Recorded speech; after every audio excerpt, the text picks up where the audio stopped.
Hello, everyone. Today, I want to talk to you about why donating, buying, and supporting local fish and wildlife here in Wisconsin is so important. So, Wisconsin is known as the Dairyland, and I frequent state parks often, living in the Wisconsin Dells, going to Devil's Lake and Pine Island. And during some of my visits, I've noticed that there are environmental changes, and some of these changes are concerning. And these are some things that you can help with. So, as we know, Wisconsin is the Dairyland, home to countless rivers, lakes, and state parks that people enjoy fishing and wildlife. And I've noticed over the years participation into buying park passes, fishing licenses, as even hunting licenses has declined. And due to that decline, that the environment is changing and isn't being upkept well. So together we can support fish and wildlife and state parks so they're not neglected, and so that these things can be around for future generations. So I encourage you to go to your local state parks or local wildlife areas and participate in those things. So here's the problem. So currently, fish and wildlife programs and state park programs are underfunded and vulnerable to corporations coming in and trying to help with our parks and wildlife, which that help comes with strings attached. And I don't think it's good for our state parks to be managed by corporations versus the state. I think what we need to do is get out there, go hiking, go camping, go boating, and even go hunting.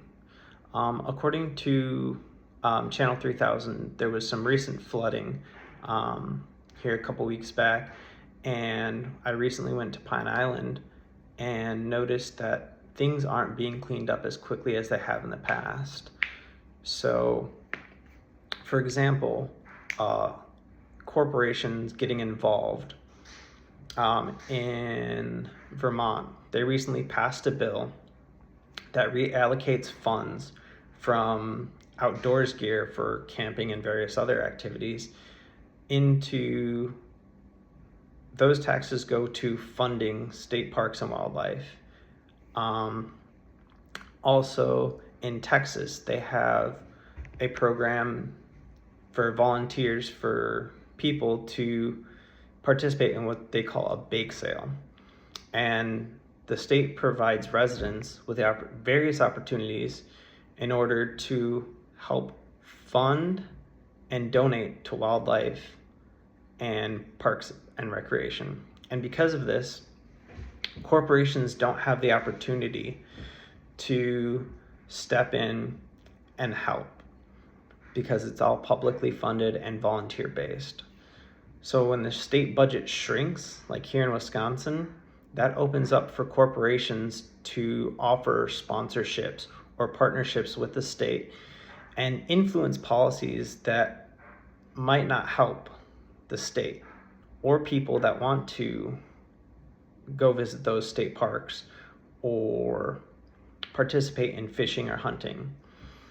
And it gives corporations leverage over public lands, and we don't want our public lands to be less public because corporations have gained that leverage.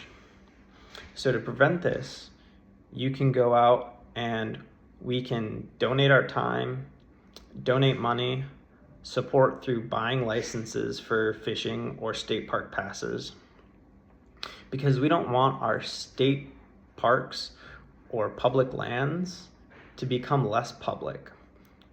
And if corporations step in or funding is down, that those things become less accessible, passes become more expensive, licenses become more expensive, and those rights to use those lands becomes restricted.